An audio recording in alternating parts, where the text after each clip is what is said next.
ವಿಕಸಿತ ಭಾರತ ಈ ಕಲ್ಪನೆಯನ್ನು ಇಟ್ಟುಕೊಂಡು ಇಡೀ ದೇಶಾದ್ಯಂತ ಈ ವಿಡಿಯೋ ವ್ಯಾನ್ಗಳನ್ನು ಎಲ್ಲ ಕಡೆ ನಾವು ಕಳಿಸ್ತಾ ಇದ್ದೇವೆ. ಇದರಲ್ಲಿ ಮೋದಿಯವರ ಗ್ಯಾರಂಟಿ, ಇಲ್ಲಿಯವರೆಗಾದಂಥ ಕೆಲಸಗಳು, ಮುಂಬರುವಂಥ ದಿವಸಗಳಲ್ಲಿ ನಾವು ತೆಗೆದುಕೊಳ್ತಾ ಇರುವಂಥ ಸಂಕಲ್ಪಗಳು, ಇದೆಲ್ಲವನ್ನು ಜನರಿಗೆ ಮನವರಿಕೆ ಮಾಡಿ ಭಾರತವನ್ನು ಮೂರನೇ ಅತಿ ದೊಡ್ಡ ಆರ್ಥಿಕ ಶಕ್ತಿಯಾಗಿ ಮೋದಿಯವರ ಮೂರನೇ ಅವಧಿಯಲ್ಲಿ ಮಾಡೋದು. ಅದರ ಜೊತೆಗೆ ಭಾರತವನ್ನು ಈಗೇನು ಅಭಿವೃದ್ಧಿಶೀಲ ಅಂತ ಹೇಳ್ತಾ ಇದ್ದಾರೆ, ವಿಕಾಸಶೀಲ ಭಾರತ ಅಂತ, ಅದನ್ನು ವಿಕಸಿತ ಭಾರತ, ಅಭಿವೃದ್ಧಿ ಹೊಂದಿದ ದೇಶವನ್ನು ಮಾಡುವಂಥ ಸಂಕಲ್ಪದೊಂದಿಗೆ ಜನರಿಗೆ ಇದನ್ನು ಮನವರಿಕೆ ಮಾಡಿಕೊಡಲಿಕ್ಕೆ ಪ್ರತಿ ಕ್ಷೇತ್ರದಲ್ಲಿ ಈ ರೀತಿಯ ವಾಹನಗಳು ಸಂಚರಿಸ್ತಾ ಇದ್ದಾವೆ. ಆ ವಾಹನಗಳಲ್ಲಿ ಅದರದ್ದೇ ಆದಂಥ ಸೆಲ್ಫ್ ಕಂಟೆಂಟ್ ಇದೆ, ವಿಡಿಯೋ ವ್ಯಾನ್ಗಳಿದ್ದಾವೆ. ಅವು ಜನರಿಗೆ ಮೋದಿಯವರ ಸಂದೇಶವನ್ನು ತಲುಪಿಸಲಿ. ಸರ್, ಏರ್ಪೋರ್ಟದೊಂದು ಪ್ರೋಗ್ರಾಮ್ ಹೇಳಿ, ಅದೊಂದು ಏನಂತ? ಏರ್ಪೋರ್ಟು 340 ಕೋಟಿ ರೂಪಾಯಿದಲ್ಲಿ ಬರುವಂಥ ದಿವಸದಲ್ಲಿ ಹುಬ್ಬಳ್ಳಿ ಧಾರವಾಡವನ್ನು ಭಾಳ ದೊಡ್ಡ ಪ್ರಮಾಣದಲ್ಲಿ ಇಂಡಸ್ಟ್ರಿ ಬಿಸ್ನೆಸ್ ಹಬ್ ಆಗಿ ಈಗಾಗಲೇ ಇದೆ. ಅದಕ್ಕೆ ಬೇಕಾದಂಥ ಅಗತ್ಯ ಫೆಸಿಲಿಟಿಗಳನ್ನು ಒದಗಿಸುವುದು ನಮ್ಮೆಲ್ಲರ ಕರ್ತವ್ಯ. ಹಾಗಾಗಿ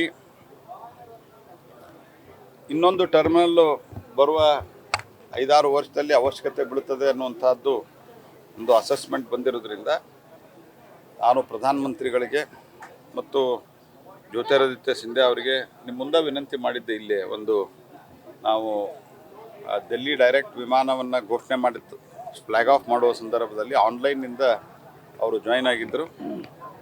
ಅವರು ಅವತ್ತು ಹೇಳಿದ್ದರು, ಆದಷ್ಟು ಬೇಗ ನಾನು ಇದಕ್ಕೆ ಪ್ರಧಾನಮಂತ್ರಿಗಳ ಅನುಮತಿಯನ್ನು ಪಡೆದು ಮಾಡಿಸ್ತೀನಿ ಅಂತ. ನಾನು ಮಾನ್ಯ ಪ್ರಧಾನಮಂತ್ರಿಗಳಿಗೆ ವಿನಂತಿ ಮಾಡಿದ್ದೆ. ಹಾಗಾಗಿ ಇವತ್ತು ನಮ್ಮ ಈ ವಿಮಾನ ನಿಲ್ದಾಣ 2 ಏರೋ ಬ್ರಿಡ್ಜ್ಗಳು ಮತ್ತು ಉಳಿದೆಲ್ಲ ಆಧುನಿಕ ಸೌಲಭ್ಯದೊಂದಿಗೆ ಏರ್ಪೋರ್ಟು ಮತ್ತೊಂದು ಟರ್ಮಿನಲ್ ತಯಾರಾಗ್ತಾಯಿದೆ. ಹೆಂಗೆ ಬೆಂಗಳೂರು ಸೆಕೆಂಡ್ ಟರ್ಮಿನಲ್ಲು ಚೆನ್ನಾಗಾಗಿದೆ, ಹಂಗೆ ಇದು ನಮ್ಮ ಒಂದು ಮಟ್ಟಕ್ಕೆ ಭಾಳ ದೊಡ್ಡ ಪ್ರಮಾಣದಲ್ಲಿ ಡೆವಲಪ್ ಆಗ್ತಾಯಿದೆ. ಇದರಿಂದ ಇಲ್ಲಿ ದೊಡ್ಡ ಪ್ರಮಾಣದಲ್ಲಿ ಏರ್ಲೈನ್ ಸರ್ವಿಸಸ್ಗಳು ಇನ್ನೂ ಹೆಚ್ಚು ಆ್ಯಡ್ ಆಗಲಿದ್ದಾವೆ ಮತ್ತು ಎಲ್ಲ ಪ್ರಯಾಣಿಕರಿಗೆ ಸೌಲಭ್ಯವೂ ಸಿಗಲಿದೆ.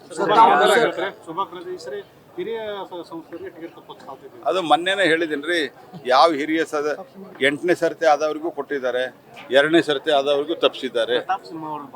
ಅಲ್ಲ, ನಾ ಹೇಳಿದ್ನಲ್ಲ, ಯಾವುದಕ್ಕೂ ಊಹಾಪೋಹಗಳಿಗೆ ಉತ್ತರ ಕೊಡ್ಲಿಕ್ಕೆ ಸಾಧ್ಯ ಇಲ್ಲ. ವೀರೇಂದ್ರ ಕುಮಾರ್ ಅವರು ಉದಾಹರಣೆಗೆ ನಾ ಹೇಳೋದು, ವೀರೇಂದ್ರ ಕುಮಾರ್ ಅವರು 8ನೇ ಸರ್ತಿ ಟಿಕೆಟ್ ಸಿಕ್ಕಿಲ್ವಾ? ಇದಕ್ಕೆ ಅರ್ಥ ಇಲ್ಲ, ಅನಗತ್ಯ ಊಹಾಪೋಹಗಳು.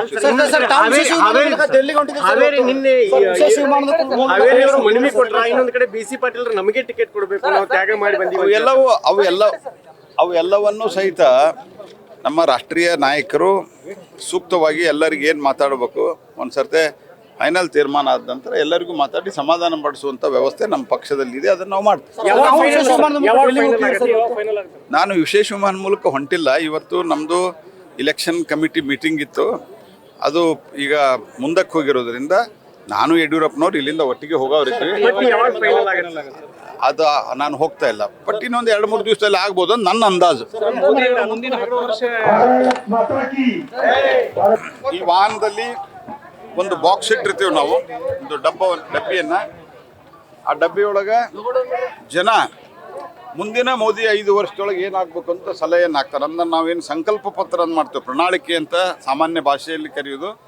ಆದರೆ ಮೋದಿಯವರು ಬಂದ ನಂತರ ಅದನ್ನು ಸಂಕಲ್ಪ ಪತ್ರ ಅಂತ ಪರಿವರ್ತನೆ ಮಾಡಿದ್ದಾರೆ. ಆ ಸಂಕಲ್ಪ ಪತ್ರಕ್ಕೆ ಸಲಹೆಯನ್ನು ತೆಗೆದುಕೊಳ್ಳುವಂಥ ಮುಖ್ಯವಾದ ಕೆಲಸವನ್ನು ಈ ವೆಹಿಕಲ್ಗಳಲ್ಲಿ ಒಂದು ಡಬ್ಬಿ ಇಟ್ಟಿರ್ತೀವಿ. ಆ ಡಬ್ಬಿ ಹೋಗಿ ನಿಲ್ತದೆ. ಮೋದಿಯವರ ಮುಂದಿನ ಯೋಜನೆಗಳೇನು ಇತ್ಯಾದಿ ತಿಳಿಸಿದ ನಂತರ ಅವ್ರಿಗೆ ವಿನಂತಿ ಮಾಡ್ತಾರೆ, ನಿಮ್ಮ ಸಲಹೆ ಏನಾದರೂ ಇದ್ದರೆ ಬರೆದು ಹಾಕ್ರಿ ಅಂತ. ಆ ಎಲ್ಲ ಡಬ್ಬಿಗಳನ್ನು ತೆಗೆದುಕೊಂಡು ಹೋಗಿ ರಾಜ್ಯ ಮಟ್ಟದಲ್ಲಿ ಅದನ್ನು, ಜಿಲ್ಲಾ ಮಟ್ಟದಲ್ಲಿ, ರಾಜ್ಯ ಮಟ್ಟದಲ್ಲಿ ಅದನ್ನು ಓಪನ್ ಮಾಡಿ ಆ ಎಲ್ಲ ಸಲಹೆಗಳನ್ನು ಕ್ರೋಢೀಕೃತ ಮಾಡಿ ನಾವು ದಿಲ್ಲಿಗೆ ಕಳಿಸ್ತೀವಿ. ನಮ್ಮ ಸಂಕಲ್ಪ ಪತ್ರದಲ್ಲಿ ಆ ವಿಷಯಗಳು ಬರಲಿದೆ. ನನಗೆ ಈಗ ಸದ್ಯ ನಂಬರ್ ಗೊತ್ತಿಲ್ಲ, ಭಾಳ ದೊಡ್ಡ ಸಂಖ್ಯೆ ಇದೆ.